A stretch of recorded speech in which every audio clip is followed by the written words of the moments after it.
सोवत रहा लुया टरिया हो सपना, एक देखूं हो सपना, एक देखूं हो।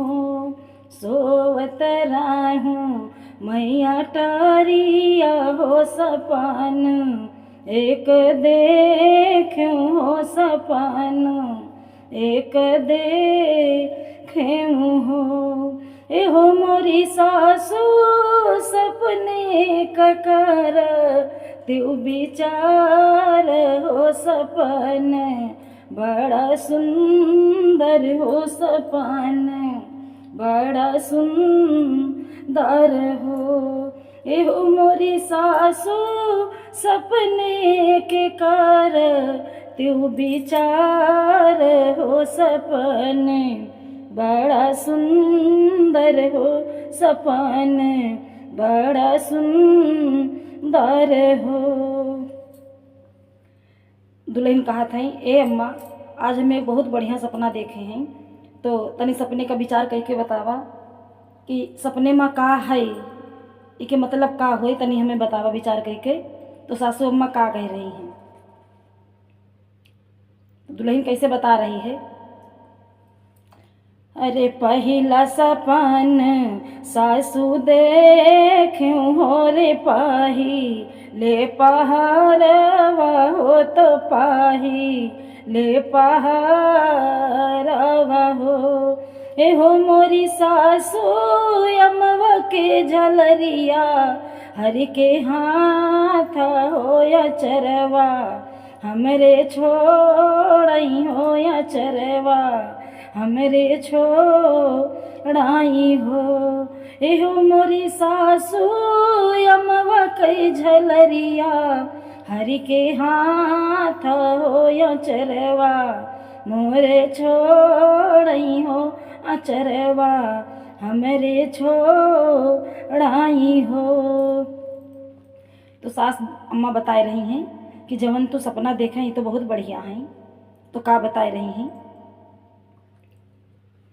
एहो मोरी बहुहर जवन सपना, तुम देखे हो सपन, बड़ा सुंदर हो सपन, बड़ा सुंदर हो। एहो मोरी बहुहर अमवा कई झलरिया, तोरे होरी लवा हो या चारा, बीच खेलई हो अचारा, बीच खेलई हो।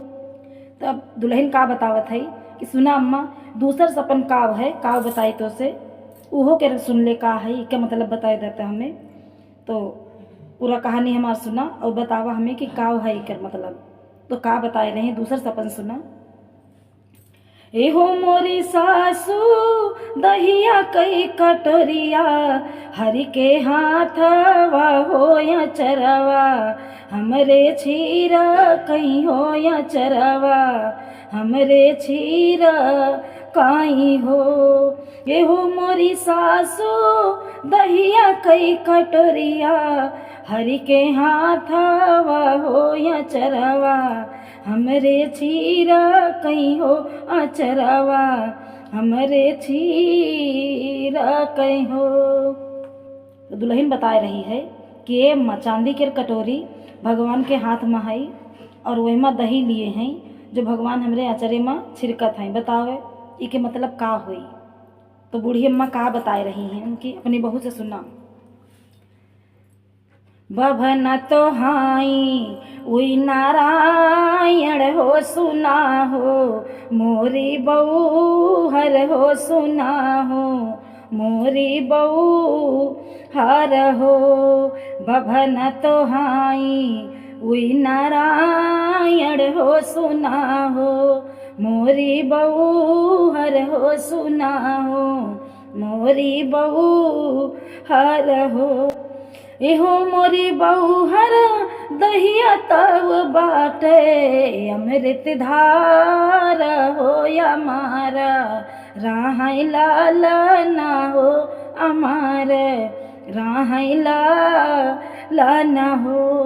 एहो मोरी बहुहर दहिया तब बाटे अमृत धारा हो हमारा राहै लाना हो अमार राहै लाना हो। तो दुल्हन बोली है कि ए अम्मा एक सपन और देखे हैं, वहू के मतलब बताई देती। तो सास उनके कह रही हैं कि ये बिट्टी एक ही रात में तो कितना सपना देख डाले है। तो सुना तनी तब सपना का है उनके। तीसरो सपन सुन ली। तीसरा सपना सासू देख्यूं हो तो तीसा रे पहाड़वा हो तो तीसा रे पहाड़वा हो। एहो मोरी सासू सोनवा कैसा लैया ननदी हाथवा हो तो पूता ला बनावई हो तो पूता ला बनावई हो। एहो मोरी सासू सोनवा कैसा लैया ननदी हाथ हो तो पूता ला बनावई हो तो पूता ला बनावई हो। ये हमार छोटकी ननद के हाथ में सोने कैसा लाई है और पुतला बनावत है, यही के मतलब हमें नहीं मालूम है। तो मैं एक बार बताई देता कि ई के मतलब हुई है का। तो का बताई रही हैं सास अम्मा सुना। ननदी तो घर कई लाछमीनिया हो सुना हो मोरी बहू हर हो सुना हो मोरी बहू हर हो। एहो मोरी बहू हर पुतला तोहाई तोहरो लाला ना हो सुहारी हई सुरातिया हो रे सुगा री सुरातिया हो। एहो मोरी बहू हर पुतला तोहाई तोहरो लाला ना हो रे सुगा री सुरातिया हो रे सुगा री सुरातिया हो। जे यही मंगल सोहर गावई हो तो गाई के सुनावई हो गवैया फल पावई हो सुनैया फल पावई हो। एहो मोरी बहिनी सुरती पे दिया ना जलावऊ हो यमार फल पावऊ हो यमार फल पा